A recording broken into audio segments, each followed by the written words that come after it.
Hello, it's week 25 of season 5 of the Andy Griffith Show. This week's episode title is The Case of the Punch in the Nose. Barney, Andy and I are going through some things in the courthouse so we can put some stuff into storage over at the fire hall. And I come across some files dated January to May 1939. And Andy tells me just to throw them in the box to go to storage. He's not putting the files that he finds in order. And I say, aren't you keeping those in order? Andy, these are legal documents. There's a proper way to handle them, and there's an improper way.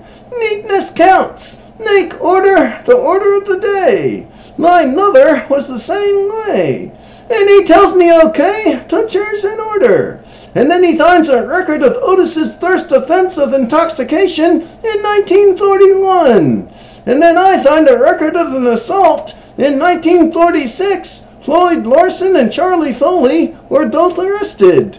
But it doesn't say who assaulted whom, and it doesn't show any resolution to the case. And Andy says just throw it away or file it. It must not have been too important. And I say, wait a minute. You mean you're just going to toss it off? Forget about it? We ought to do something. An assault was committed. An arrest was made. The case was never totally disposed of. I think we at least ought to try and see what happened.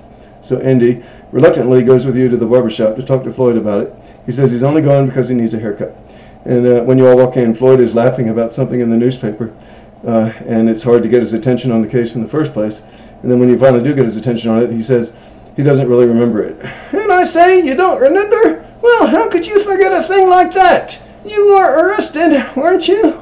If you won't talk, maybe Foley will. But you just remember this. I gave you your chance. So Mr. Foley tells me he remembers. He fell asleep during a haircut, and when he woke up, he saw that Floyd had given him a shave that he hadn't asked for. So he protested, and one word led to another, and then Floyd punched Charlie in the nose. But Charlie's laughing about it because he said it was hardly a punch, and he says he had called Floyd a crook, so he guesses Floyd had the right. But you try to make clear, he did punch you. And he says yes. So I say, okay, Mr. Foley, I think the case is coming pretty clear now. Just one more thing, if you'll cooperate, and I think we can wrap this thing up.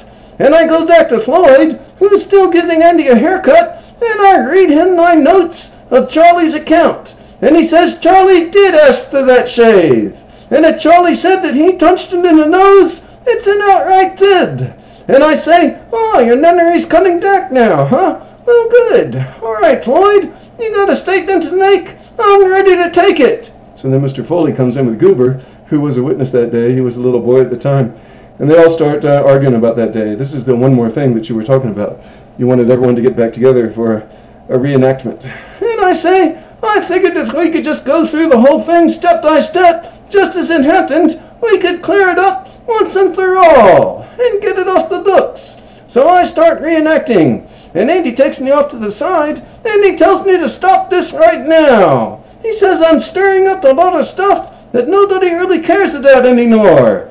And while we're talking, and our backs are turned, there's a bunch of commotion, and then Mr. Foley says Floyd just hit him again, and he wants him arrested.